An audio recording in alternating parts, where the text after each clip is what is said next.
ओम श्री परमात्मने नमः। यो ब्राह्मणं विददाति पूर्वं यो वै वेदां स प्रणोति तस्मै तमहं वेदम् आत्मबुद्धि प्रकाशं मुमुक्षुर्वै शरणमहं प्रपद्ये। ओम असतो मा सद्गमयः तमसो मा ज्योतिर्गमयः मृत्युर्मा अमृतं गमयः। ओम शान्तिः शान्तिः शान्तिः।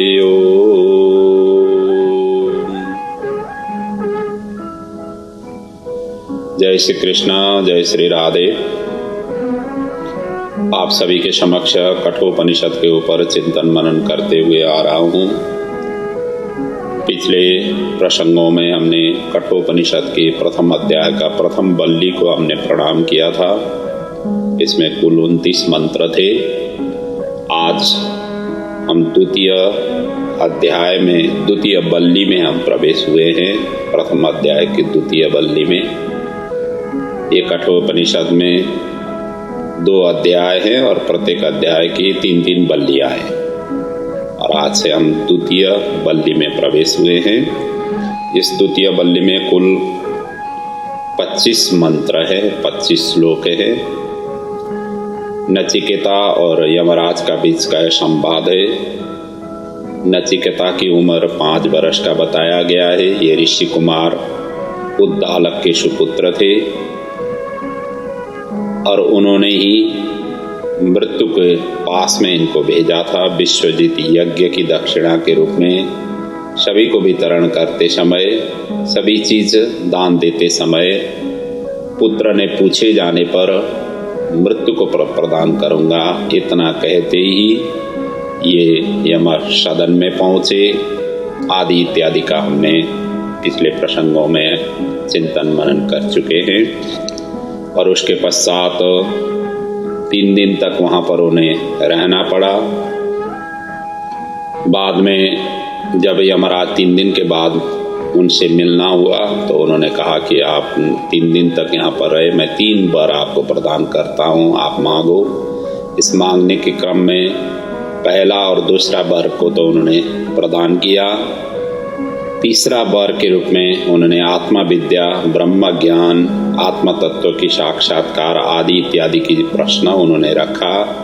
और ये प्रश्न रखते ही यमराज ने पहले तो इनकी परीक्षा की। परीक्षा में भी ये उत्तीर्ण हो गए और अनेक प्रकार की प्रलोभन दिखा करके पहले डाइवर्ट करने की भी कोशिश की, उससे भी ये विचलित नहीं हुए। आदि इत्यादि का हम चिंतन मनन कर रहे थे कल के प्रसंगों में।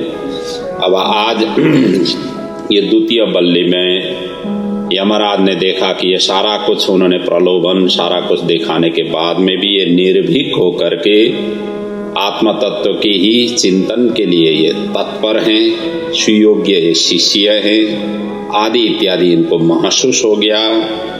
और ये दृढ़ निश्चयी, वैराग्यमान, निर्भीक ये स्वरूप देख करके ये ब्रह्म विद्या के लिए उत्तम अधिकारी हैं, ये वो निर्णय में पहुंच गए। और उनको ब्रह्म विद्या की ज्ञान देने से पहले इनका महत्व अथा ब्रह्म विद्या का महत्व के विषय में पहले प्रकाशित करते हुए समझाते हैं। और उसी की प्रसंग से आज का प्रसंग प्रारंभ होता है। यमराज कहते हैं ये ब्रह्म विद्या क्या है, इसकी महत्व क्या है, इसके विषय में पहला श्लोक से कह रहे हैं। अन्य श्रेयो अन्य उतैव प्रेयस्ते उभे नानार्थे पुरुषस्सिनीत तयो श्रेय आददानस्य साधु भवति हीयते अर्थाद्य उप्रेयो वृणीते। अब इस मंत्र में कई तो लोग कहते हैं श्रेय को अपनाते, कई लोग प्रेय को अपनाते हैं। लेकिन जो प्रेय को अपनाते हैं वो संसार में ही फंसे रहते हैं, जो श्रेय को अपनाते हैं उनका कल्याण होता है। ऐसा है आध्यात्म विद्या कहते हुए समझा रहे हैं। वेदों में ये दोनों का वर्णन है, श्रेय भी प्रेय भी। और इसकी व्याख्या इस प्रकार से है, जो श्रेय है वो कल्याण के स्वरूप माना गया है, अर्थात सदा के लिए सब प्रकार के दुखों से सर्वथा छूट करके नित्य सच्चिदानंद स्वरूप परब्रह्म पुरुषोत्तम को प्राप्त करने का उपाय आदि का वर्णन श्रेय स्वरूप में किया गया है। और प्रेय दूसरा मार्ग है प्रेय, और प्रेय का अर्थ होता है स्त्री, पुत्र, धन, मकान, ये सम्मान, यश, कीर्ति, लाभ, मतलब इन सभी का जो समुन्नति हो, उसका फैलावट हो, उसका विस्तार हो, उसकी व्यापकता हो, उस स्वरूप को, और साथ साथ में लौकिक सुख और आनंद जितने भी हैं वो सभी के सभी प्राप्त हो। और इतना ही नहीं, स्वर्ग की आनंद तक, क्योंकि स्वर्ग की आनंद मतलब लोक में तो यश हो ही, और स्वर्ग की आनंद भी उन्हें प्राप्त हो। ये प्राकृत भोग की जो सामग्रियां हैं उन सभी की प्राप्ति का उपाय प्रेय कहा गया है। तो अब ये दोनों ही वर्णन है वेद में, लेकिन प्रेय के अपेक्षा श्रेय श्रेष्ठ है, क्योंकि अविनाशी तत्वों को प्राप्त करने का ये मार्ग है। और सामान्य रूप से देखा जाए तो मनुष्य प्रेय के ही पीछे सभी लगे हुए हैं, लगते हैं। प्रेय ही उनको प्रिय लगता है, अर्थात अपने घर परिवार मकान से लेकर अपने जायज यथा आदि से लेकर जितने भी वैभव है, संपदा है, सुख है, शांति है, सम्मान है, इस धराधाम में रहते रहते ही हमें सारा कुछ ये सभी चीज मिले, इसी की ही भागा दौड़ी में सभी लगे हुए हैं, लगते रहे हुए हैं। और प्रेय के ही पीछे पड़ने वाले ही लोग अधिकांश मिलते हैं। श्रेय की मार्ग पर लगने वाले लोग बहुत ही कम मिलते हैं, और उनमें से तुम एक हो, ये कहना ये चाह रहे हैं। कहने का मतलब श्रेय की मार्ग को हर कोई व्यक्ति तुरंत ही अपनाता नहीं है, ये भाग उन्होंने व्यक्त किया। और इसी प्रसंग में अगले भी वो बता रहे हैं, इसी का ही निरंतरता देते हुए, श्रेयश्च प्रेयश्च मनुष्य एतस्तौ संपरीत्य विविनक्ति धीरा, श्रेयो हि धीरो विप्रेयसो वृणीते, प्रेयो मंदो योगक्षेमात् वृणीते। अब ये श्रेय और प्रेय के बीच में यदि मनुष्य को पूछा जाए कि कौन लेना आप पसंद करते हो, यदि किसी को भी पूछा जाए तो हर कोई व्यक्ति प्रेय को ही अपनाएगा या मांगेगा, और उसी का ही लिए ही वो लालायित होगा। श्रेय के लिए हर कोई व्यक्ति अपनाते नहीं है, मांगते नहीं है, ये कहना ये चाह रहे हैं। ये दोनों ही मनुष्य के सामने यदि आ जाए, श्रेय और प्रेय, तो बुद्धिमान मनुष्य क्या करता है कि इन दोनों का भली भांति अलग ढंग से समझ लेता है। और जो धीर पुरुष हैं, जो आत्म तत्व का जिज्ञासु हैं, जो अर्थार्थी हैं, जो ज्ञानी हैं, ऐसे व्यक्ति तो श्रेय का ही मार्ग लेने के लिए तैयार होगा, अर्थात वही मार्ग अपनाएगा। लेकिन आम तौर से देखा जाए तो सभी भोग पदार्थ की सामान को ही, उसी प्रेय की ही मार्ग को ही आम लोग अपनाते हैं। ये बात बताते हुए अब आगे कहते हैं यहाँ पर कि परमात्मा प्राप्ति का साधन रूप श्रेय की इन्होंने इस तरीके से प्रशंसा करके अब यमरा साधारण मनुष्य से नचिकेता की विशेषता की मतलब प्रसन्न हो करके साधारण मनुष्य के अंतर में क्या होता है कि प्रिय को ही सभी अपनाते हैं, लेकिन ये नचिकेता, ये नन्हा सा बालक जिसका 5 साल का उम्र बताया गया है, इतना इस उम्र में प्रिय को छोड़ करके इसने श्रेय की मार्ग अपनाया और उसके वैराग्य को प्रशंसा करते हुए यमराजा अगले सूत्र में कहते हैं, सत्वं प्रियान् प्रिय रूपाश्च कामान् विद्ययन्नचिकेतोत्य यस्राक्षी नैतां श्रृंकां वित्तमयीमवाप्तो यस्यां मज्जन्तीं बहवो मनुष्या।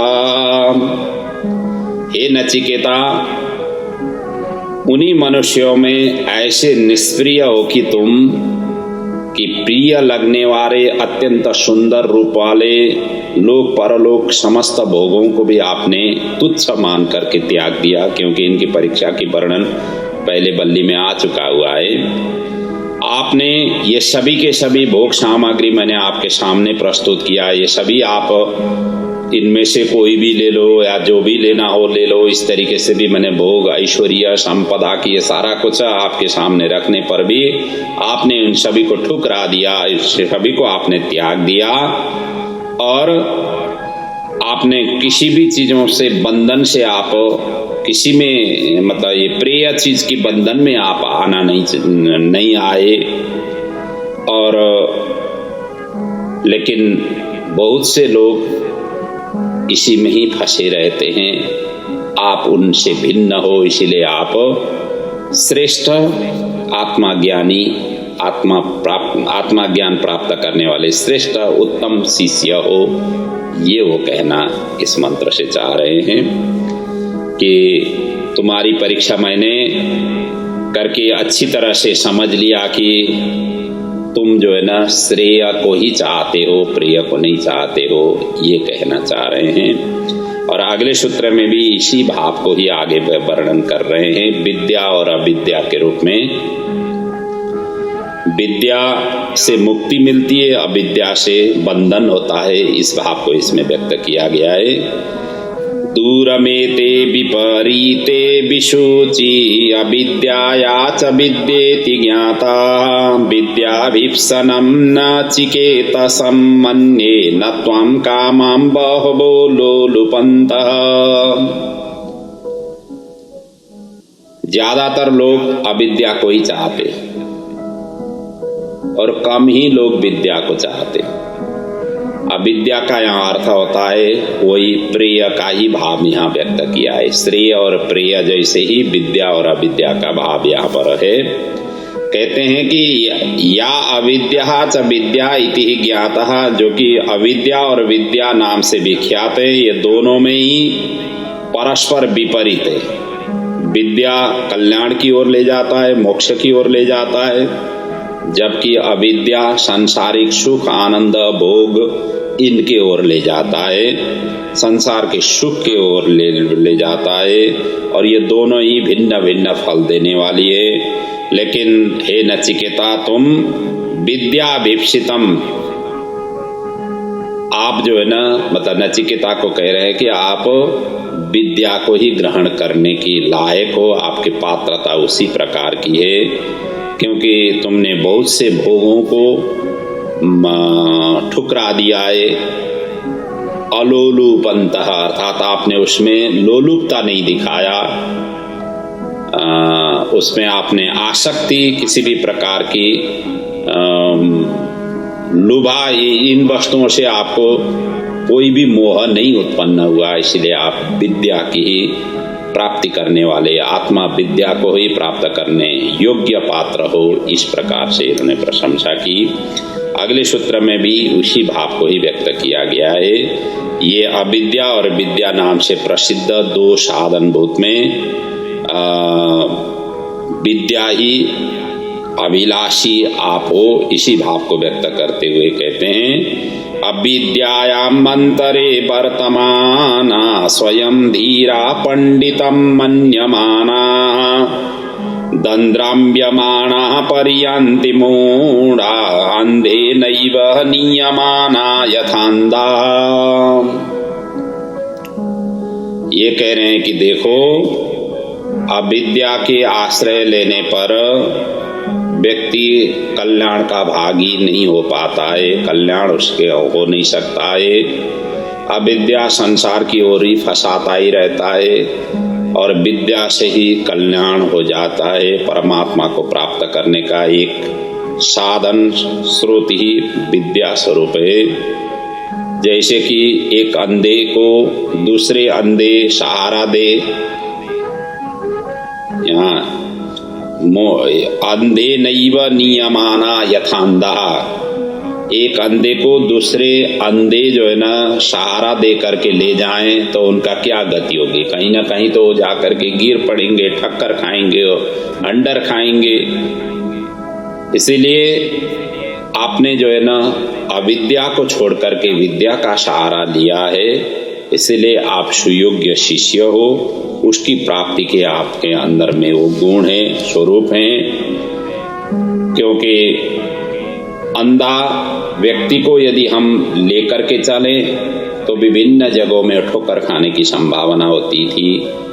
आप वो अंधे स्वरूप में नहीं हैं, आप परिपक्व ज्ञानी हैं, आत्मा ज्ञान के आपके अंदर में वो गुण है।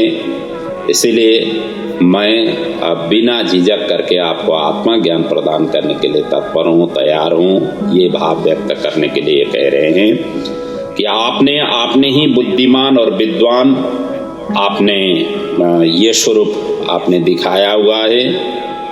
क्योंकि जो भोग की पदार्थ थे जिनको आपने अत्यंत तुच्छ समझा और नाशवान समझा, और नाशवान चीज से अविनाशी तत्व को प्राप्त नहीं हो सकता है। नाशवान की सेवा करने से, आराधना करने से, उपासना करने से अविनाशी तत्व प्राप्ति नहीं होती है। आपने नाशवान की तरफ तो आपने देखा ही नहीं, उन सभी का प्रलोभन दिखाने पर भी आपने किंचित भी आपके अंदर में वो मोह उत्पन्न नहीं हुआ। आप इस तरीके के आप में गुण हैं, इसलिए आपके अंदर में आत्मा ज्ञान मजबूत पात्रता होकर के बैठा हुआ है। और जिस पात्रता मजबूत हो, जहाँ पर मजबूत हो वहाँ पर कोई भी चीज रखें तो स्थायी रूप से टिक पाता है, और वही स्वरूप आपके अंदर में है। ये भाव इसमें व्यक्त किया है। और आगे जा करके कहते हैं, न सांपरायः प्रतिभाति बालम प्रमादन्तं वित्तमोहेन मूढम् अयं लोको नास्ति पर इति मानि पुनः पुनर्वश मापदन्ते में। ये कह रहे हैं कि वित्तमोहेन मूढम्, कहते हैं कि जो धन दौलत संपत्ति संपदा है, जो सांसारिक भोग और सुख और सामग्री की जो वस्तुएं हैं, इस मोह से जो मोहित हो जाते हैं और उसमें निरंतर प्रमाद करने वाले अज्ञानी को परलोक, सांपराय कहते हैं, परलोक नहीं अच्छा लगता है। उनको तो जैसे सुअर है, सुअर को कीचड़ ही अच्छा लगता है। जो दुर्गंधी है, जो गंदगी है, उसी गंदगी में ही वो चलना फिरना, वहीं पर आहार विहार करना सुअर पसंद करता है। उसको अच्छी जो खुशबूदार हो, ऐसे मतलब रुई की ऐसे तकिया, रुई की ऐसे रख दो उसके सुअर के जो वास स्थान में जहाँ पर रखते हैं, तो उनको वहाँ अच्छा नहीं लगता है। तो क्योंकि उनका स्वभाव से ही वो गुण है। इसीलिए जो वित्त मोह से मूढ़ जो व्यक्ति होते हैं, जो सांसारिक मोह में फंसे हुए हैं, घर परिवार स्त्री धन संपत्ति धन दौलत इन सभी के चक्करों में, इन सभी में ही जो रमे हुए व्यक्ति हैं, इनको ही सर्वश्रेष्ठ ठानने वाले जो व्यक्ति हैं, जो अपनाने वाले व्यक्ति हैं, उनको परलोक की सुख और आनंद, उनको आनंद नहीं आता है। उनको तो यही संसारी भोग और सुख में ही आनंद आता है। और कई लोगों तो ऐसा भी कहते हैं, परलोक किसने देखा हुआ है? किसने देखा हुआ है परलोक? कि कहते हैं कि परलोक तो लोगों की कल्पना ही मात्र है। इत्यादि इत्यादि तरीके से वो प्रश्न भी करते रहते हैं। इसलिए इसी संसार चक्र में ही वो रमना चाहते हैं, इसी में ही वो आनंद उठाना चाहते हैं, इसी में ही वो अपना कल्याण समझते हैं। इस तरीके से उपभोग में लगते रहते हैं और इसी के कारण बार बार मेरे सदन में उनको आना पड़ता है। अर्थात मृत्यु संसार के चक्र में, यमराज कह रहे हैं ना ये, कि मृत्यु संसार के चक्र में फंस करके मेरे दरवाजे पर बार बार उन्हें आना पड़ता है। अनेक योनियों में उन्हें भोगना पड़ता है, क्योंकि पुनरपि जन्म पुनरपि मरणम पुनरपि मात्रे जठरम परणम, अर्थात पुनः पुनः माता की जठर में, माता के गर्भ में जा करके जन्म लेना पड़ता है। ऐसा ही नहीं है कि मनुष्य में ही जन्म हो, मनुष्य से अभी यदि मुक्ति नहीं मिला तो हो सकता है मनुष्य से नीचे की योनियों में जाना पड़े, पशु पंक्षी आदि, और उससे भी नीचे की योनि में गुल्म लता वृक्ष आदि की योनियों में जाना पड़े। क्या पता 84 लाख योनियों में कहाँ कितना, इतने योनियों को पार करते हुए मनुष्य योनि में हमें जन्म मिला हुआ है। मनुष्य योनि में होते हुए ही हमने आत्मा साधना, आत्मा कल्याण, आत्मा की चिंतन मनन करते हुए उस प्रभु परमात्मा को हमने साक्षात्कार कर नहीं पाए, उनका अनुभव नहीं कर पाए, उनकी साधना आराधना कर नहीं पाए, तो हमारा जीवन व्यर्थ माना गया है। इसलिए ये कह रहे हैं कि बार बार मेरे बस में उन्हें आना पड़ता है। जो सांसारिक सुख और आनंद में जो रमते हैं, ऐसे व्यक्तियों को आप इससे भिन्न हो, कहना ये चाह रहे हैं। ये नचिकेता, आप इससे भिन्न हो, आप सांसारिक मोह सुख आनंद में आपका मन है ही नहीं, लेश मात्र भी आपका उसमें चित्त है ही नहीं, तो ऐसे ही व्यक्ति का ही कल्याण होता है। और आप कल्याण मार्ग को आपने पहले से ही चयन किया हुआ है, आप आत्मविद्या के अधिकारी हो, आदि इत्यादि ये समझाना चाह रहे हैं। आगे जा करके इसी विषय को और भी कहते हैं कि विषयासक्त, ये उन्होंने विषयासक्त जो व्यक्ति है उनकी निंदा करते हुए आत्म तत्व के, उनको विषयासक्त से छोड़ करके आत्म तत्व को चिंतन करना चाहिए। और ऐसे व्यक्ति दुर्लभ मिलते हैं, इस प्रकार की वर्णन आगे के श्लोक में कहा हुआ है। श्रवणायापि बहुर्भिर्यो न लभ्य शृण्वन्तोऽपि बहवोऽयं न विद्यो आश्चर्यो वक्ता कुशलोऽस्य लब्ध्वा आश्चर्यो ज्ञाता कुशलानुशिष्ट। नचिकेता को कह रहे हैं, जो आत्म तत्व बहुत तो सुनने के लिए भी नहीं मिलता है, आत्म तत्व हर कोई व्यक्ति को सुनने को मिलता नहीं है, और आत्म तत्व की इन्होंने दुर्लभता यहाँ बता रहे हैं। कहने का मतलब यही है कि ये नचिकेता, आत्म तत्व कोई भी साधारण सी बात जैसी नहीं है। जगत में अधिकांश मनुष्य आत्मा कल्याण की चर्चा तक सुनने के लिए तैयार नहीं है। इनकी चर्चा जहाँ हो रही है उससे कई कोसों दूर भाग जाते हैं। वो सुनने की तो बात ही छोड़ दीजिए, कोसों दूर। अरे वहाँ पर तो प्रभु परमात्मा की चिंतन हो रही है, आराधना उपासना हो रही है, व्यक्ति उसमें रस ही नहीं है।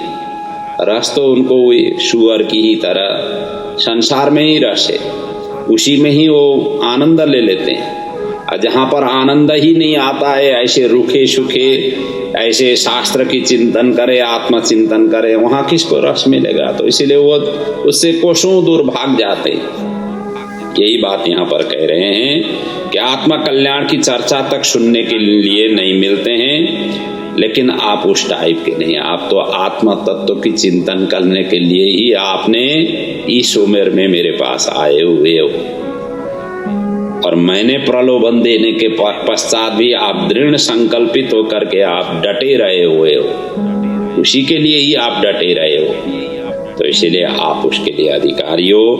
और प्रातः काल जागने से यहाँ पर कहा गया है कि सुबह उठ करके वो सांसारिक चीजों में ही सभी मस्त रहते हैं। प्रातः काल से लेकर जब तक हम सो नहीं जाते हैं, जब तक हम नींद नहीं लेते हैं, सुबह से शाम तक जितने भी चर्चा है, परिचर्चा है, सारा कुछ संसार की ही परिचर्चा में दिन निकालते हैं। ऐसे दिन निकलते हैं, हफ्ते निकलते हैं, महीने निकलते हैं, साल निकलता है और अपना जीवन ही निकल जाता है।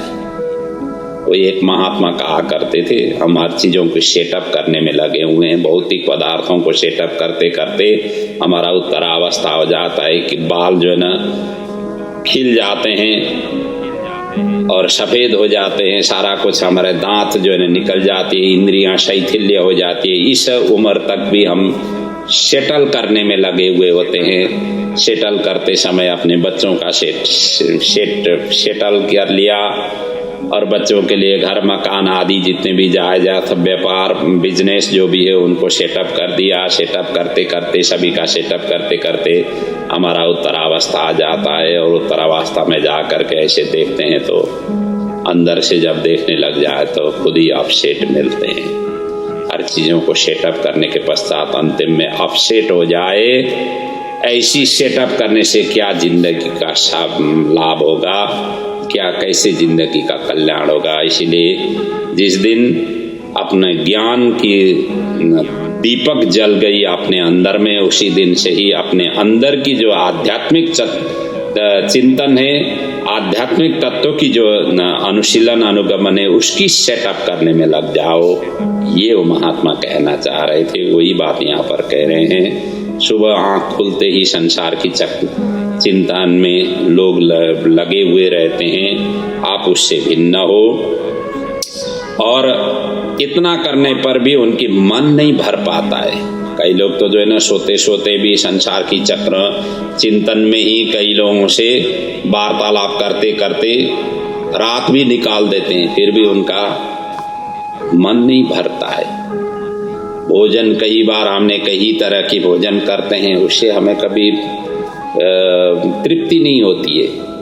हमें आज तो ये चीज़ हमने भोजन किया और 2-4 दिन के बाद में भी कहते हैं वो भोजन किया हुआ तो कई समय पहले था, इसलिए जी उसकी तरफ ललचाता ही रहता है। और श्रवण इंद्रिय उसी तरीके से अलग अलग चीज़ों की रसपान करने के लिए लगता है, क्योंकि हमारी इंद्रियां कभी भी ये तृप्ति होने वाली नहीं है। इसका प्रसंग तो कल के प्रसंग में भी आया था। और ये 100 वर्ष तक भी ये इंद्रियां पान करते रहे, फिर भी ये इंद्रियां तृप्ति नहीं होती है। तो ये इंद्रियां तो हम और भी डिमांड करती रहती है। तो कब तक आप डिमांड करते रहोगे, जबकि मनुष्य की आयु ही 100 वर्ष की बताई गई है। 100 वर्ष तक जीने में लोग आजकल कितने जी रहे हैं, हम देख ही रहे हैं, सुन ही रहे हैं। देखने सुनने को हमें मिल ही रहा है कि कौन कितने समय तक जी पा रहा है। सभी की आयु 100 वर्ष तक पहुँचे ये कोई ठिकाना नहीं है, और पहुँच भी गया तो अपनी इंद्रिय सभी ठीक ठाक ढंग से 100 वर्ष तक चलते फिरते रहे, ये कोई ठिकाना है ही नहीं। कोई खटिया के ऊपर में पड़े रहे, पढ़ करके ही 100 वर्ष पहुँचाए, बात दूसरी है। इसलिए जिस दिन वैसे भी कहा गया है, भागवत में तो कहा हुआ है 51 वर्ष जैसे शुरू हुआ वानप्रस्थी जीवन शुरू हुआ है। वानप्रस्थी जीवन शुरू होते ही सांसारिक मोह को कम करते जाओ। उसकी अभिवारा यदि आप लायक संतान हैं, लायक अपने घर परिवार में उनको संभालने वाले हैं तो उनके ऊपर छोड़ दो, उनको ताला चाबी पकड़ा दो और अपने आप ही प्रभु की तरफ की ताला चाबी खोल लो और उधर की तरफ की आप दरवाजा खोल करके उधर की तरफ की साधना आराधना में लग जाओ, तो ही जाकर के इसी जीवन से कल्याण होगा। नहीं तो फिर तो बार बार जन्म लेते रहोगे, भोगते रहोगे, इसी सांसारिक माया में फंसते रहोगे। इन्हीं प्रकार की इन्हीं क्लेश, द्वेष, ईर्ष्या, जलन, इनसे ही जीवन को जो है ना अपने उतार चढ़ाव के रूप में उस तरीके से पकते रहोगे। इसीलिए जिस आत्मा कल्याण की सोच बनाए हुए व्यक्ति को समय रहते रहते ही आत्मा साधना में लगना चाहिए। जैसे नचिकेता ने 5 साल की उम्र में ही आत्मा आत्मा साधना की मार्ग उन्होंने तय किया। हमारे तो कितने साल हमने गुजर चुके हुए हैं, अभी भी हमें आत्मा चिंतन की बात सुनने से ही हम दूर हो जाते हैं। अगले सूत्र में कहते हैं आत्मा ज्ञान की दुर्लभता के कारण वो बताते हुए कहते हैं न नरेण वरेण प्रोक्ता एषा सुविज्ञेयो बहुधा चिन्त्यमान अनन्य प्रोक्ते गतिरत्र नास्ति अणु अणीयान अतर्क्या अणु प्रमाणात। ये कहते हैं कि प्रकृति से लेकर के जो अत्यंत जो सूक्ष्माति सूक्ष्म जो तत्व है, उस तत्व से भी आत्म तत्व और भी सूक्ष्म है। अर्थात आत्म तत्व इतना सूक्ष्म है कि प्रकृति मंडल में जो भी पदार्थ आप देखते हैं, देखने सुनने को मिलता है, उनकी जो सबसे छोटा तत्व ले लीजिए, उससे भी कई गुना छोटा आत्म तत्व है।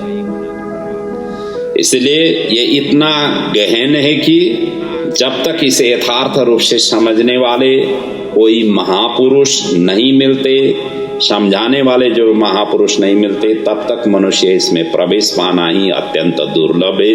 और कोई व्यक्ति आत्मा तत्व को समझा नहीं सकता है, कोई बड़े महापुरुष ही समझा सकते हैं। और जो समझने के लिए जो जाते हैं वो भी अधिकारी पात्र होना चाहिए। पात्रता तो पहले तैयार करना चाहिए।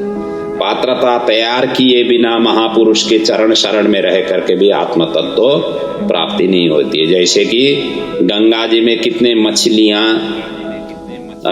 रहती है, लेकिन उनका कल्याण होता नहीं है। वो सदा सर्वदा वहीं पर पैदाइश हुए और वहीं पर उसी गंगा जी के ही पानी में मृत्यु भी हो जाती है, फिर भी उनका कल्याण नहीं होता है, क्योंकि उनको ये मालूम ही नहीं है। और लोग गंगा जी ने गंगा जी को महत्व समझा हुआ है, गंगा जी को स्नान करने से उनका कल्याण हो जाता है, उनका सभी पाप प्रक्षालन हो जाता है। उसी प्रकार की ये स्वरूप है।